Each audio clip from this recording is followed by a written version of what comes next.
Bien-aimés, je vous salue, très ravi encore d'être là.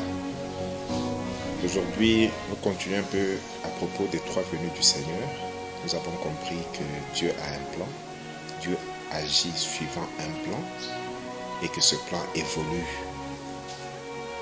Les premières choses se sont accomplies, celles qui viennent s'accompliront. Pourquoi? Parce que Dieu est fidèle.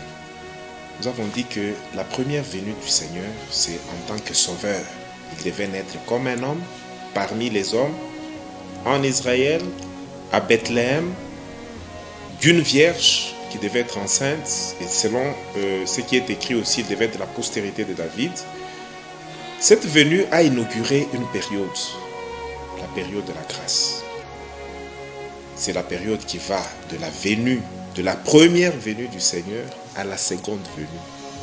C'est des siècles, c'est déjà plus de 2000 ans aujourd'hui, qu'il y a un message qu'on appelle le message de l'évangile de la grâce, qui est prêché pendant toute cette période. Pourquoi?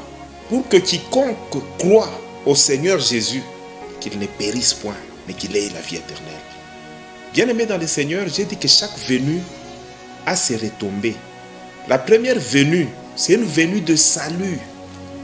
Dieu vient dire aux hommes que malgré tout ce que vous faites là, je vous aime.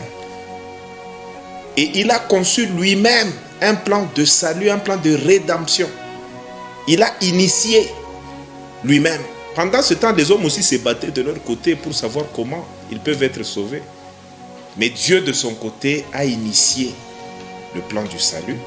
Il a pourvu aux moyens de ce salut-là. Et ce moyen, c'était Jésus qui devait venir dans le monde, naître comme un homme, naître parmi les hommes, connaître et vivre la vie des hommes, mais sans péché, et prendre sa vie là, sans péché, la sacrifier à la croix du Calvaire, afin que quiconque croit ne périsse point. Jésus a porté sur lui nos péchés, nos infirmités, nos maladies, nos malédictions. En fait, c'est la solution de Dieu, la seule, pour le salut des hommes qui croient. Alors, bien-aimés, pendant ce temps qu'on appelle le temps de la grâce, tu peux être sauvé et hériter les choses les meilleures qui existent. Parce que tu auras la vie éternelle. Dieu va t'adopter dans sa famille. Jésus qui est en train de revenir va aussi t'enlever. Et tu vas vivre avec lui au ciel. Bien-aimé, ce sont des choses que tu ne peux pas acheter dans un magasin. Ce sont des choses qui te sont données gratuitement, pourvu que tu aies la foi. C'est la conséquence de la venue du Seigneur en tant que sauveur. Il est venu sauver tous ceux qui croient. Même aujourd'hui, tu peux être sauvé si tu crois au Seigneur Jésus. Si tu le reçois dans ton cœur, personnellement, comme ton Seigneur et Sauveur. Et si tu confesses de ta bouche, parce que vous savez qu'il y a croire et croire. Actuellement, tu peux entrer dans une église, on parle de la bénédiction. C'est un message biblique. Tu peux entrer, on est en train de parler, c'est pas moi, de la prospérité. C'est un message biblique.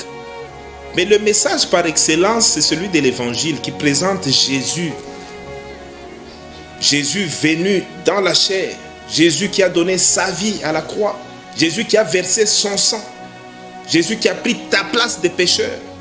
Bien-aimé, c'est ce message que je te présente encore aujourd'hui. Tu ne peux pas te sauver toi-même.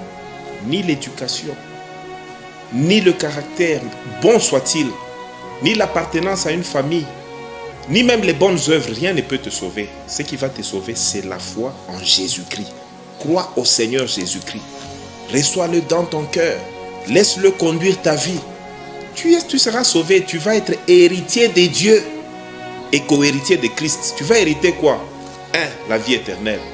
2. Le royaume des cieux. Et ça, c'est merveilleux. C'est extraordinaire. Et cela t'est donné gratuitement. Crois seulement. Peut-être tu cherches quelque chose d'extraordinaire. Non, non. Jésus est déjà venu. Crois seulement. Donne ta vie à Christ. Et tu verras que d'un coup, beaucoup de choses vont changer et tu vas entrer sur une nouvelle voie où lui seul va te conduire vers nous. Que Dieu te bénisse.